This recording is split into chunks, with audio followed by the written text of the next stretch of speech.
Welcome back to the Opportunistic Trader for December 12th, Friday, big unemployment day. Unemployment's coming out in basically about a minute. I wanted to get on before that. We'll let the market trade out on it. We'll be on the air, but obviously the market will dictate the number. I really think the only thing in the components that really mean much today, I guess, are the wage numbers. To see if there's inflation, but really the mantra is what we talked about earlier in the week, that the Fed is going to be pretty much one and done. They actually, when the market was cratering yesterday until they saved it, there was a 65% chance of a move for this meeting. So right, that was a decrease down from 85% of a rate hike. So the market was decreasing chances of a hike. But I think it's back up in the 70s or maybe even higher, and the numbers coming. You'll see the market whoosh off the screen, I'm sure. I'm not thinking it's that important of a number, but they look Since when does important matter these days? I know. Well, listen, the SPOO. It's where the S&P is the next 10 minutes. Well, the best is the S&P yesterday broke the low of 2 weeks ago Monday, traded down to 26.21, and we've got about 10 exploded. seconds before the figure. Trump has not tweeted about payrolls yet. No, well, he said that the everything's China good with China. Great, amazing, doing great. They're doing great. So here comes the number.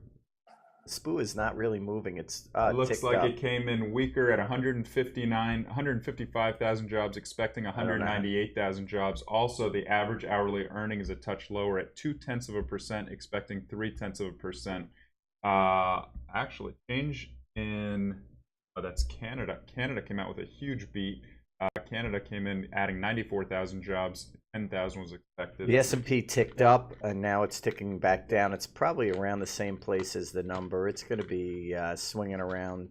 You can see bonds. The 10-year note is trading. 10-year futures trading higher. We were trading about 120.10 before. Now we're trading 120.17. So both the headline number is a disappointment, and also the average hourly earnings, which is. I just don't understand the market in the sense that, okay, so they're going to stop. Okay, so here we are. We're going to be at 2.5, 3/4, and they're going to stop. Okay, what does it mean? Why is it bullish? Like, it was bullish when rates were 0. It's bullish when rates are 3%. It's bullish when rates are 2%. It's always bullish. Like, it's unbelievable. But really, the takeaway, Vince, is the market is basically, when I woke up this morning, flat on the year. Almost to the tick, and we move 50 points every hour. Right. On the hour. Right. We talked about that. But that's a great trading market for what we do. Yesterday for me was not great trading. We actually saying that an unchanged market with 2% ranges every day is great for active traders, and it's actually bad for algos, and that's why algos have been selling lows and buying the highs. We put a chart up that for subscribers that dark pools were buying when algos were selling yesterday, and before that, dark pools were selling at the highs when algos were buying. So we would be the dark pool type of trader. Hey, Vince, so take me through this here. Gold, we've been talking about. You're obviously very active. You have the gold fix at 8 o'clock. You've been talking about it, but it's been trading pretty firmly all week and really for the past few weeks. Not explosive to the upside, but traded well. The reaction is bond futures higher, dollars weaker, the euro's trading at the high, and I'm seeing gold close to breaking out here. We're at 12.49, which is the high to move up about $6. What are your thoughts on gold here? In context of the other markets, and because you have to look at the other markets, whenever you have a major washout in stocks, gold could rally because of some flight to safety, irrational behavior, and that's my opinion. Gold could also sell off because of margin calls. As people sell what they don't want to support what's more important. But the behavior of gold right now, I think, is kind of, and I alluded to this yesterday, gold is violently neutral right now. And by that, I mean, it's actually behaving well in light of strong dollar. I don't give gold any credit as a discounter of future behavior in terms of, oh, gold's strong, so it's expecting the Fed to weaken. Look to Fed futures, as Larry said before. The only thing I can say about gold and in the nutshell is this: it's holding up very well considering the fact that the markets have been volatile and the dollar hasn't gotten hammered yet. That's because, in my opinion, and it's not just my opinion, because of the trade wars, gold has become more and more tied to the yuan and less connected to our own economy. So, as a proxy for our own problems, even though it's denominated in dollars, it's actually less important for us to look at. But as a proxy for a trade deal with China, it's becoming more important to look at. I'm worried, if you want to talk about active levels, and I said this morning, if you're looking at gold or the dollar or other FX currencies that are related, gold is close to a breakout today. Above 1250, I'm pretty sure there are stops from CTAs. This is from a report from a bank that I got that has a lot of CTA shorts. So if you see the market break above 1250 and stops are triggered, and you see this in any market, okay, stops are at 1250, the market goes 1255 and then reverses. That's because strong sellers took the stops out and the market's going lower. I have a weekly buy signal on gold that's closing this week, but at the same time, I'm very nervous that either A, any more bad rhetoric out of trade deals, which it has, hurt stock market, would crush gold and strengthen the dollar more. So what's bad for emerging markets is bad for gold. I think the stock market is the key right now to gold, believe it or not. If stocks rally strong, gold will rally with them, and that'll be because of a weaker dollar. I think stocks need a weaker dollar now to rally, and you get a weaker dollar if you get more people discussing, we think Powell's going to back off on QT, which would bring us back to what Larry thinks. Yeah, I think it's a good explanation. Right now, I don't see much going on. Bonds are down 7. The curve is actually steepening a little bit for the first time in well, like you years. said, the Fed's done for the year. They're let's assume that they are going to raise in December in a couple days on the 15th. But next year, to the point you made last broadcast, we've gone from 4 rate raises to 3 rate raises bunched up in the first half of the year to possibly 2 rate raises, and now you're seeing banks say 1 rate hike. I'm hearing I don't know if this is zero. them I'm talking their own hearing book because they want zeros. to sell stocks to people, or if this is reality. But that's what banks are saying now. Well, following up with what Larry was just saying, yesterday's price action, at the end of the day, Wall Street Journal basically quoted some Fed officials, unnamed Fed officials, that were basically saying we are going to hike in December, but after that, we are 100% data dependent, do not expect anything next, just that there should be zero priced in as of right now. That was part of the rally. Let's clarify that. But that's the joke, right, Larry? They're not. Listen to me. They're not data dependent. They're stock market dependent. Right. It has nothing to do with the sells data. off another 5%. It has zero to do with the data. So right.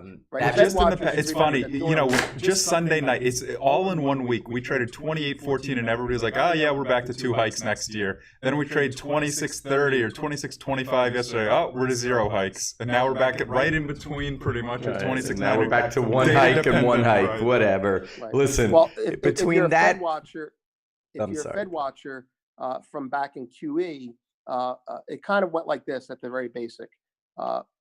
Yellen was data dependent too, and I'm not trying to be too facetious about it.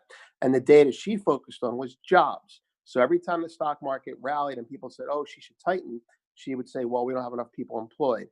Now on the QT side, Powell's also data dependent, and he's saying every time the stock market drops, he's saying, "Well, I'm worried about inflation." So people are going to cherry pick and focus on the data they want. Meanwhile, Trump will focus on the stock market itself.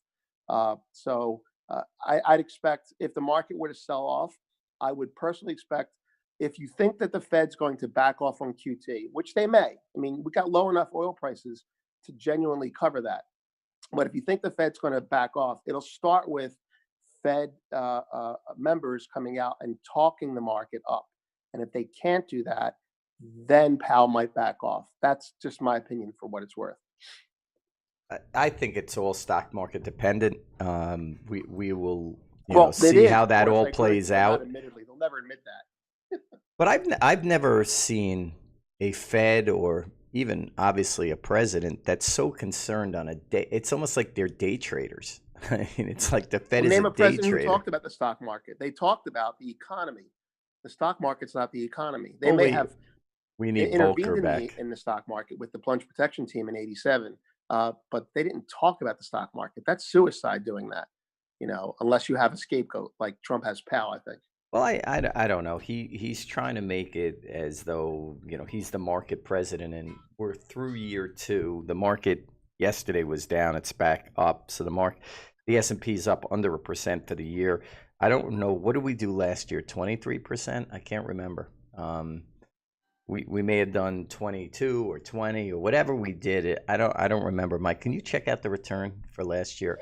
Because if you add that, okay, to this year, and you divide it obviously by 2 years of his presidency, I mean, yeah, it's okay, but it's not off the chart. The return is nowhere near off the chart. I mean, you're talking about 21. right. So if the market was down 1% yesterday, so you got 20%. Now you're talking about a president that has a 10% return. Obama, he couldn't touch Obama. He couldn't touch Reagan. So how is he gonna? They were talking today. He could be one of the, I don't know, the last president that was running for re-election in a recession, and that could be very possible here, very possible. So there's a lot of wild cards. I mean, listen, it's not Trump's fault in a way that we're 10 years up and he's the president. Right, he could just be inheriting the end of a cycle. What can Yeah, he do and about he it? is. And he Also, I is. just want to point out, guys, oil is rallying here. We're now at 53.40. There's news. OPEC meeting ends with agreement on 1.2 million barrel cut. Right, which from is the actually below the delegates. number they wanted, Mike. But Iran won't be part of the collective OPEC cuts. Right. That's so. Initially, about 30 minutes ago or 20 minutes ago, we spiked up from 51.50 up to 52.50, then back down. Now we're trading up $2 at 53.50. So we'll keep an eye on that. And in our live stream, Tracy basically called that 20 minutes ago. Yeah, Tracy's been chatting about that and is live in there with some thoughts. Similar to non-farm, it's a fluid situation. It looks like the equity market's now trading higher. I think it's a combination of more so than non-farm. I think it was Trump's tweet from before. You can see S&P started to move up there. Then we get a non-farm payroll that's not scary. It doesn't look like we're going to have a lot of hikes. So I think those are the sort of things, and also oil, and that'll have the energy. And people want to pay $26.95, not $26.25 as it was yesterday. So again, it's just a day trade. Exactly. You could trade either way, but I mean, it's just listen, there's no human sitting there right now saying I want to pay $26.95 when I drove in this morning, we were $26.71. That's the interesting thing. It's just a machine. The machine does not listen. As you could see yesterday when we moved 70, the machine doesn't care about price. It doesn't care about anything. It literally buys because there are a lot of buy orders, or sells because there's a lot of sell orders, and I think retail investors should really heed that because there's a lot of fear or blame of algos. Like Leon Cooperman was crying about algos because the market was lower. Well, Leon Cooperman is crying if the market doesn't go up every year. But I didn't hear him crying about the algos when they made new highs. Of course. I think listeners would appreciate understanding this in the context of what algos are versus, and they do have an unfair advantage, but I want you to think of it this way. Imagine, once upon a time, there was a trading floor, and on a trading floor, there were brokers, and broker Joe would come in the ring every day at noon, and every day at noon, he'd buy calls. And so we saw him coming, and we knew he'd buy calls, and we would prepare ourselves appropriately, how we would hedge, how we would prepare, what the market would do. And basically at 12 o'clock, someone turned on a switch. And that was a client with a buy program. It wasn't an algorithm, but they were saying every day we're going to buy calls at 12 because we're bullish on oil. And so every day at 12, this broker would come in and he'd buy. And eventually, after a while, we learned what was going on, and we recognized this was a pattern that would repeat itself. And so we adjusted our markets to maximize profits or minimize risk. Now, take that concept, because every algorithm, every HFT program is human behavior done in a million times faster speed. So when Larry and people talk about things like they're just robots, It is robotic behavior. Someone literally comes in and turns on an algorithm and it goes. So there's a 9 o'clock buy program that goes. And once you understand how these programs work, you treat them like brokers. You either get out of the way of them, you surf with them, or otherwise. Retail traders should not be scared of them. In fact, day traders like ourselves embrace this because it creates predictable patterns, because they may be robots, they may be algorithms, but they don't have situational awareness where they can change on a dime like we do. And that's why the market is unchanged for the year, but the algorithms are losing money this year, and that's a fact. So it's down with, let the robots keep doing what they're doing, because we're making money off of it now, and you should too. Yeah, but I will say, from doing it for so many years, it makes it a little bit difficult in the sense that, okay, so yeah, you understand what they're doing, but the market's at 90, Right. the market's at 96 right now. I couldn't tell you why they're buying right now. That's very And annoying, because what used to be a normal level that you would pick to regress to the mean now just skates beyond it, and it's hard to pick your levels. or you would say, hey, the market is up a lot. To me, this trade makes sense. Market was down this morning. Somehow it's reversed and it's all good right now. I would want to sell this because it's come up so much from the low. But the bottom line is, if you're not right, they blow your head off. So you have to use. Which brings us to levels and things you're looking at today. Anything catching your eye in terms of correlations that are acting right or wrong? No, I mean, so I think far? the market is a trading short. It's bid. It's funny, and like if you're an overnight guy, you took them home long. They're down 17 handles, and you're sitting there, and you just stay. And then you come in, and they're up 4, and then you're getting out at between 9:30 and 10. So, that's the interesting thing. It's the movement. There's so much movement overnight that the opportunity really presents itself off of Europe. It's been that way for years. Could you elaborate? I'm not sure what you mean by that. Well, I think our audience would the appreciate it. bigger future moves happen overnight.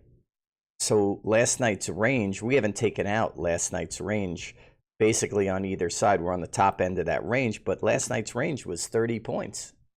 Okay, That's so you're over referring 1%. to, all right, so people I'm need saying understand to that. locate yourself against positions and algos. It's a good time overnight to do that, because you could have an advantage, because the algo isn't really, I mean, the algos are there, but not to the extent that they are during the day trade, Right. So That reminds me, when algos get turned on in thin markets, and it's kind of like a buy program will hit, say the S&P during a thin transition time, and it'll really stretch the market out, and that could, give you an opportunity. On the other hand, if algos are less active, you'll get actually more truer moves during London time. Do you advocate moving your time frame for intraday trading towards earlier hours, or do you just come in looking more well, it at depends on how behavior busy. overnight? It depends on how busy the markets are. If the markets are really busy through Europe and Asia, then yeah. We used to do in the 90s more trading during those hours than during the day. It was so busy. Now it probably works the other way. There's not a lot overnight and more during the day. But just looking at the markets, it's strange. The action is just really strange. The DAX is up 1.5% or less, actually, and I think that's down 16 for the year, 15. And you have China was down again last night, down 22. So we're running the same mantra where these foreign markets are completely underperforming. Yesterday, Mike picked up on it pretty much early. It was all FANG yesterday that brought the market back. Basically, even when we were nearer the lows, the FANGs were mixed on the day. Netflix was up almost off the get-go yesterday, and then Facebook turned, and Google and Amazon, and they were all green. Yesterday was really more banks. I would expect with rates, it's funny when Mike just mentioned the 30-year was kind of flat. It's now down almost a point. So it's 24 lower. Oil rallied another dollar, like you guys said, off of OPEC. That market is probably very oversold. Yeah, I just brought up a chart of the bond. You can see initial reaction. There was a headline was a bit weaker. We traded in the bond from 142.26 up to 143.11. Now we're trading on the low at 142.14. So decent move there. You know, we've had a large move in the bond. Larry's been talking about it, especially on the 30-year. We've had about a 40 basis point drop from the high over the past 6 or 8 weeks, and a lot of it coming in the past 6 days. So, you know, that's part of it as well. But, you know, that there's definitely some volatility there in the fixed income side. Energy markets, crude, I'm seeing pricing 53.70. Gold traded up to 1251.40. We're right now 1248.60. Yeah. Euros initial reaction, we did take out 114 again. We traded up to 114.15, but that's failed for the time being. You know, dollar's really not doing a whole lot. Dollar yen's up a little bit. Euro's up a little bit. Fixed income now is trading a touch lower. You know, it looks like they aren't really trading as much on this data. It's more on S&P price action. I'm really interested actually to see what's going to develop over the weekend with this Huawei CFO. How China is going to respond, because this is a major thing. Wait, is that how you pronounce it? Huawei. I'm sorry. That's I'm sorry. I've been saying it wrong for a long time now. How you been saying pronouncing it? it? There have been different pronunciations. Oh, please. How I'm are the you guy saying who it? pronounces hors d'oeuvres, hors d'oeuvres. You don't want to know how I pronounced it. Why not? Yeah, I need a good some laugh. TV. That's what TV's been saying in America. Huawei, and Huawei's CFO is actually. I read an article this morning that she might get vocal about a lot of different things if she isn't released, and so it's actually going to be really interesting to see how this plays out. But more also, you know, over the weekend, see what China retaliates with or what they say. President Trump did tweet before even the numbers came out at 8 o'clock ish about. The trade deal, nothing related. Not Mark. Did he okay, did he? I'm sorry. No, he just tweeted that, you know, trade with China is going great. And, you know, to even say that in the face of what's going on with Huawei is, you know, interesting. So we'll wait and see. I want to point out one thing about an algo that I think active traders should pay attention to. There is a pattern that's emerged over the past week or so, and I checked it out. There are many algorithms operating out there, but the dominant algorithm, or at least the dominant algorithm play right now, that has been trading has been the classic inverted algo, meaning if bonds, it's just old school. It's an old school trade. If bonds rally, then yields go down, and if bond yields are lower, then buy stocks. And I'm not saying that that's going to continue happening, but for the last several days or so, I'm not saying they've been profitable. I don't know if that was happening yesterday, sell though. off, people are. They're basically it's a QE type of trade. So if the bond market is strong, that means you could talk about it as a Bloomberg person saying, bond market is strong, yields are lower. We're expecting the Fed to stop tightening. It's safe to buy stocks. And that's the rationale behind the algo. The question is, how long will that be dominant? And when do you fade that rally when the algos are done spending their money? Just be aware that the bond market and the stock market, the bond yields and the stock market are inverted right now in their behavior on the algos. Yeah. I saw that much better before yesterday. Yesterday, I saw that it went away from that. Like bonds Right, were it up kind of almost faded 2 away. points. You noticed that too? I think Yeah. they're pulling out of that trade, but it's still there. I want to see how it. I would love to fade that algo if I saw the right indicators. Yeah, I agree. Looking at the equities, there's really not much to tell. Amazon is up its usual. That's what I was going to say. That was one I was going to point out before. Amazon is just, telling a different story. It's on its own island here. It's been strong. We're at 17.14. We traded down to like 14.85, so nowhere near the low. It was strong yesterday. It's up another % today. Financials right now are flat. That's one to definitely keep an eye on, with the yields and the recent price action. And also technology and energy. Energy right now, XLE is indicated up about 2%, so a bit of a relief there.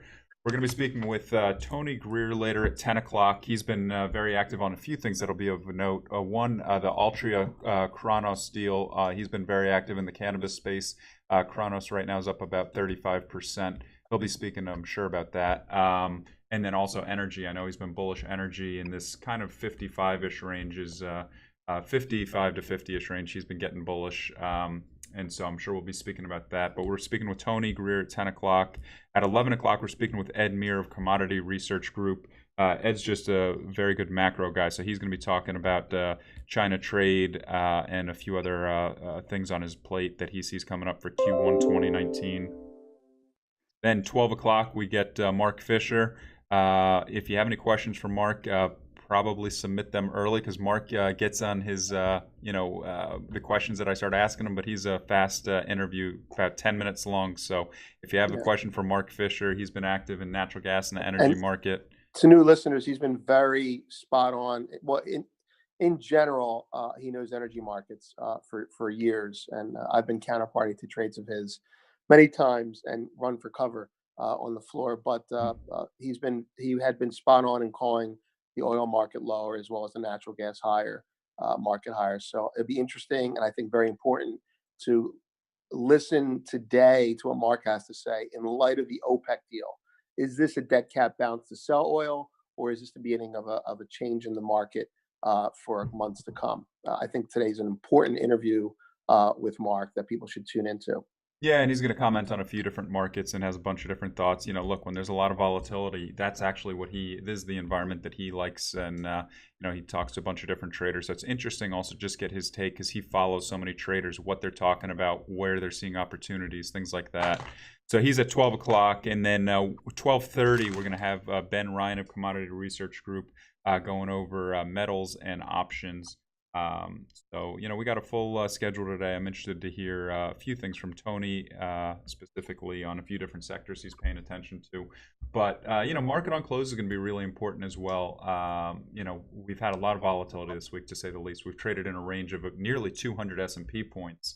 And so to see where we close and then, what, kind of transpires over the weekend, yields are going to be very important today. We've had a very active yield week. Volatility, OPEC just came out. Let's see price action on oil based on OPEC. Gold's been trading well, like we're just pointing out here. It's trading 1249.5. Not up huge, but still trading very strong. The lack of volatility was surprising there. Actually, speaking of volatility, is the curve still inverted, Larry? I mean, what do you make of that? I don't know if are we inverted 2s to 5s? I don't Spot know. is no. I'm talking. I meant the vol curve, the VIX. The vol the curve. VIX is 21.2. Basically unchanged on the day right now. These futures are 1990. Yeah, it's coming back in line a little bit. I think 20 is probably the Mendoza line there. I don't understand it. To be honest with you, I don't understand it. It's been doing this for a long time, but it's very difficult to varnish what it means. You have to be flexible going into the day, that's for sure. Well, no, it's not even about the day. It's just an inherent. It's almost like I wouldn't call it an algorithm, but it's something that basically sells volatility. There's like this inherent seller of vol every day. Well, they just sell it. They think it's. I think now. They think it's a. I think it's a flawed product in a way because when we had volatility.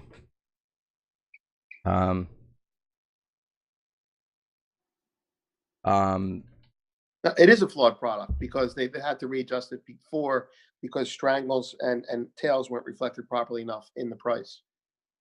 Right. Used to arbitrage, didn't you? Yeah, you could, but it was basically the straddle. Right, you would buy the straddle and sell the actual strangles in the S&P stocks or something like that. Yeah, that's something people used to do. For sure. Mike, you see anything else? As we take a look, I'm looking right now at the S&P Friday straddle has come down dramatically. Yesterday we were trading about $50, which was warranted considering we traded in about $100 range or $80 range. But right now we're trading, now that non-farm's out of the way, OPEC's out of the way, we're down to $24. So we're definitely expecting some movement, but the volatility has come in. yesterday we were looking at a option ladder that was signaling definitely some panic. When we were trading about 26.50, the 25.50 options that were expiring today, the puts that were expiring today were about $6 bid. So that was definitely signaling some panic there. But obviously that has all come in. It'll be interesting to take a look later in the day at the Monday option, being that there are a few over weekend sort of potential catalysts.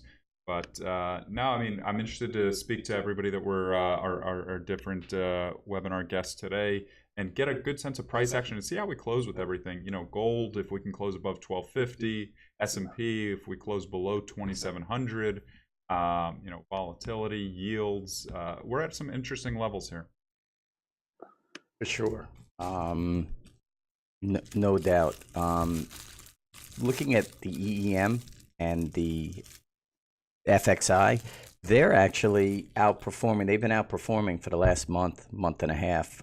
They're not heavily outperforming, but they are outperforming. And I still believe that trade is in place. So I don't know if you guys have any thoughts on China or any of these other markets. Questions more than thoughts.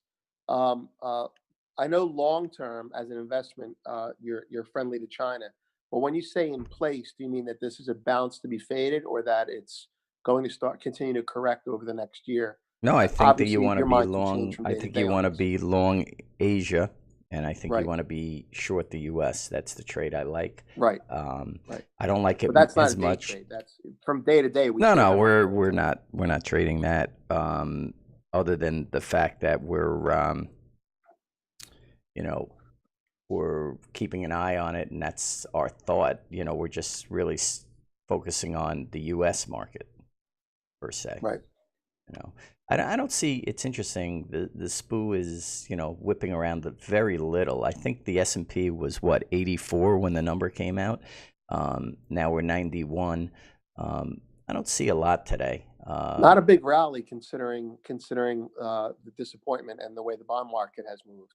But they say, listen, any way you look at it, they saved the market. The market's been saved. So from uncertain death, Mike can tell you, when we were on the air yesterday, we were quoting options that were, the straddle was over $50. The puts, the downside puts were bid at like a 40 vol. And, we hadn't seen that. That was like people needing protection. But once again, when the market moves like 1.5% away from where it was, it's like all bets are off. It's like no one needs anything. Everybody's relaxed. And, looks like right now the 2690 straddle for Monday, so it basically has 2 full days in it, and weekend news is about $42. So, Larry's a short side player, not all the time, but just biased, and I'm biased long side. I would be a buyer of that later in the day and scalp my gamma Sunday night, since that's where the movement is. What would you be, Larry, if you wanted to trade that? What, the straddle? Sell that straddle in the morning and buy it in the afternoon, or No, something else? I'm not a buyer of that. But That's what I'm saying. Would you sell the AM and buy the PM, or sell the AM and butterfly it, or like I basically said, I'd be a buyer and look for that Sunday night gamma scalp to pay for itself, and then play with it on Monday. I've seen many men die doing that. There you go. Which means you're a seller. So would you sell naked, or would you buy a put and a call against it? Or I would. I know you're not going to. We're just talking. We're just talking concepts. Well, the concept that I would just look at the straddle and buy wings around it, but I wouldn't take a straddle home short over a weekend, most likely, unless it was heavily bid. And I certainly wouldn't buy it, because if you're doing a one-day straddle, the decay is enormous. Again, looking at the 90 straddle for today, it's priced significantly different than what we've seen. It's only about $23.50. So there's not a lot in that thing, overall. But I wouldn't. It's a no play today for me. Right, but we have seen, and it, as a volatility person, speaking for myself, who grew up not having these 1 and 2 day straddles to trade, it is true that these 1 and 2 day straddles you pointed out have been uncannily accurate in predicting market movement. Maybe the 30-day or 90-day straddle isn't so accurate, but that spot straddle, they know what they're doing there, and it's a good indication of something that you look at in the morning before you start your trading biases, right? Right.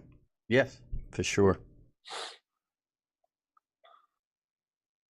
Okay, what's the schedule today? Yeah, just going back over it again with the schedule. 10 o'clock, Tony Greer, Ed Meir coming on at 11, Mark Fisher at 12, and then Ben Ryan from Commodity Research Group at 12:30. And, Larry will be back just after the open. So I think that's the plan for today. It's going to be an interesting day. We had non-farm come out, had OPEC release. Now it's interesting to see price action. So we'll be back with everybody right after the open. All right. If I can just throw a little plug in there, Sure. About a week ago, Larry and the Opportunistic Trader put out a webinar. I'm not sure how you would put the link on this, but it will probably go. Mike will probably take care of that. But I highly recommend it because there is no answer key to trading. You have to figure out your own style, but there are rules to be disciplined. And the webinar that Larry did is very educational, at least in helping you think about what's important to you. And I strongly recommend listeners, new listeners, almost all subscribers have listened to it, to tune into it. We'll post a link on Facebook as well as Twitter again today. I Okay. cannot emphasize that enough. In fact, I'm being called on it right now. You are? No, my phone rang. Maybe you didn't hear it. My phone rang. Is that a joke or reality? No, it was a joke. I like it. All right, but joke, just to leave off, the market was saved basically from uncertain fate down there. We do think tests are coming down there again. I was listening to someone that I thought was smart on TV yesterday, and they said that the lows are the lows are not in for the year, so we will we will see how that all works from here. Anyway, that's it. We'll be back to everybody in a little bit after the opening.